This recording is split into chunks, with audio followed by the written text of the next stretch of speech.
Newton universe. Our present ideas about the motion of bodies date back to Galileo and Newton. Before them, people believed Aristotle, who said that the natural state of a body was to be at rest, that is, moved only if they are driven by the force or impulse. It follows that a heavier body should fall faster than a light body, because it would have a greater pull towards the earth.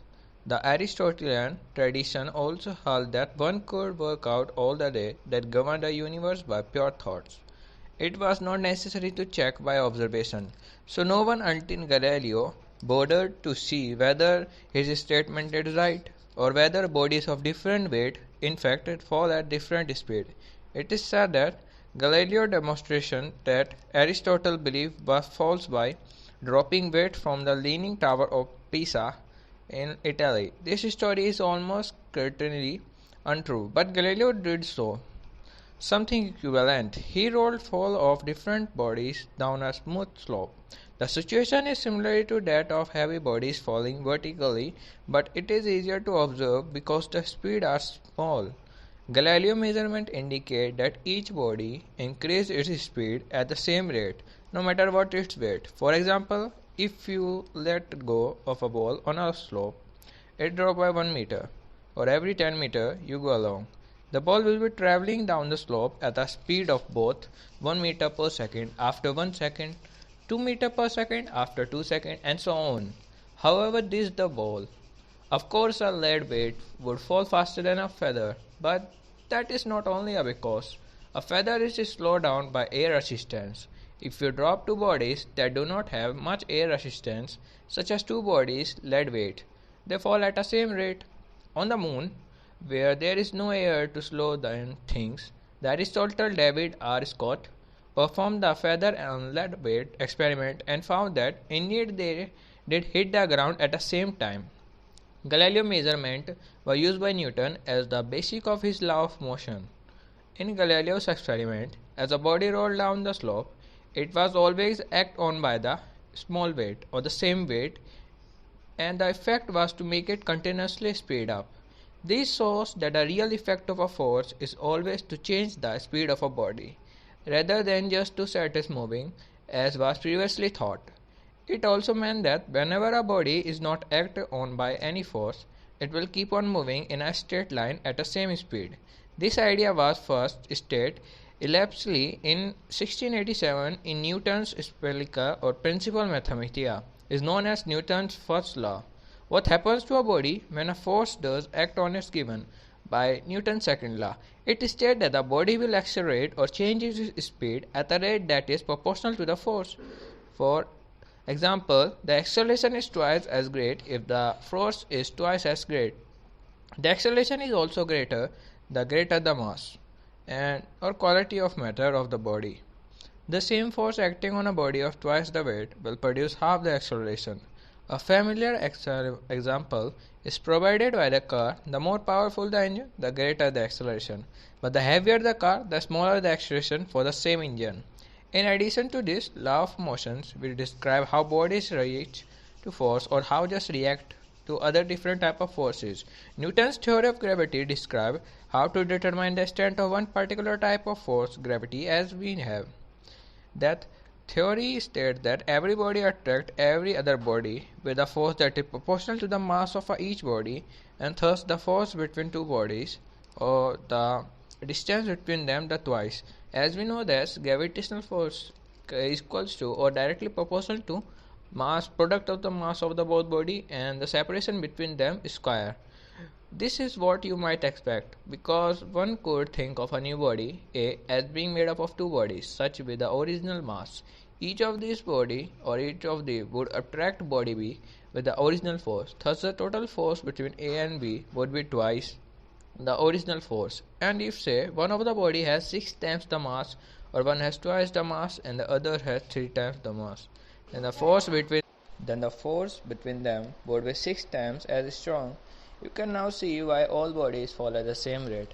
According to the Newton's law of gravity, a body of twice the weight will have twice the acceleration or the force of gravity pulling it down.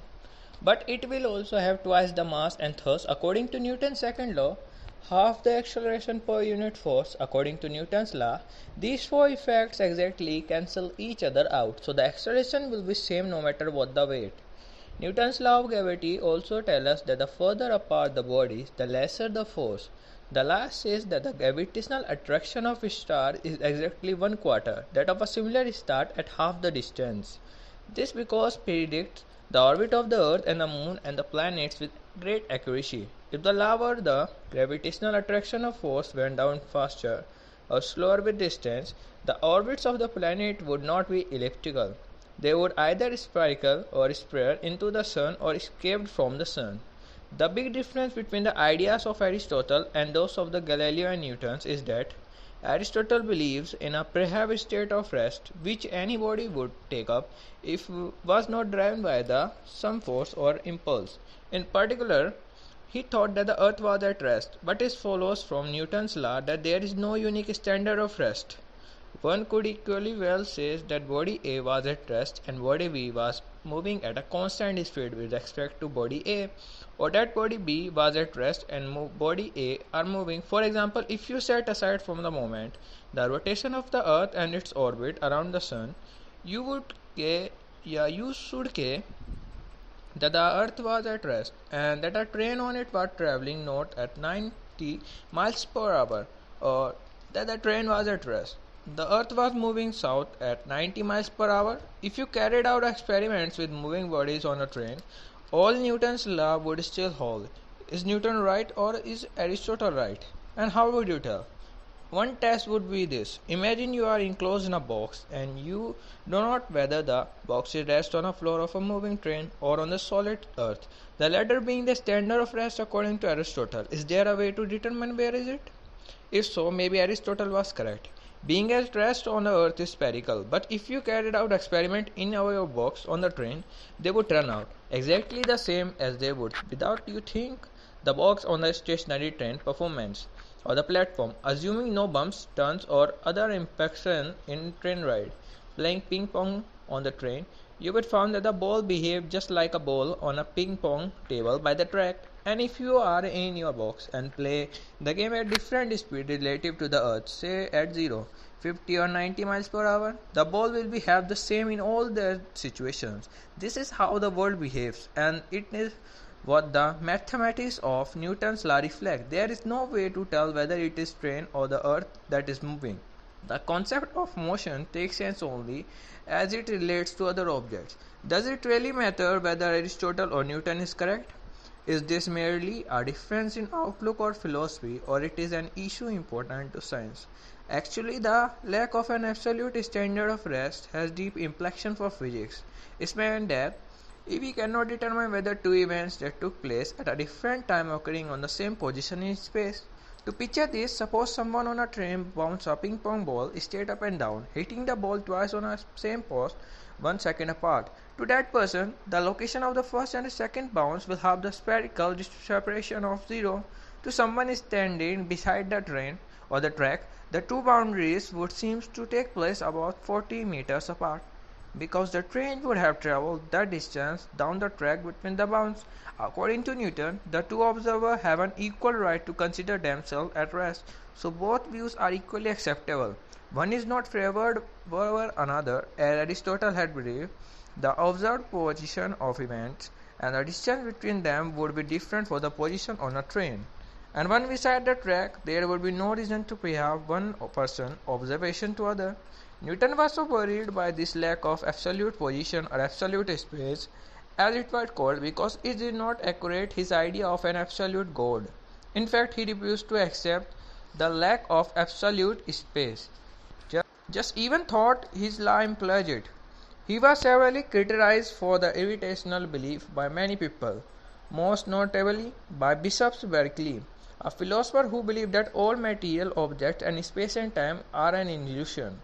When the famous Dr. Johnson were told by Berkeley's opinion, he cried, "I refute it hers," and stubborn his toe on a large stone. Both Aristotle and Newton believe in absolute time. That is, they believe that one could unambiguously measure the interval of time between two events, and that is time would be the same wherever measure it, Provided a person use a good clock, unlike absolute speeds, absolute time was consistent with Newton's law, and it is what most people would take to commercial view. However, in the 19th centuries or in the 20th centuries, physicists realized that they have to change their idea about both time and space. As we will see, they discover the length of a time between events, like the distance between the points where the ping pong ball burns, depends on the observer. They also observed that time was not completely separated from and independent of space. The key to this realization was new insight into the property of light. They may have seen counters of to our experience, but all through our apparently common sense notation work will when dealing with things such as apple or planet that travel comparatively slow. They do not work at all for things moving at a near the speed of light.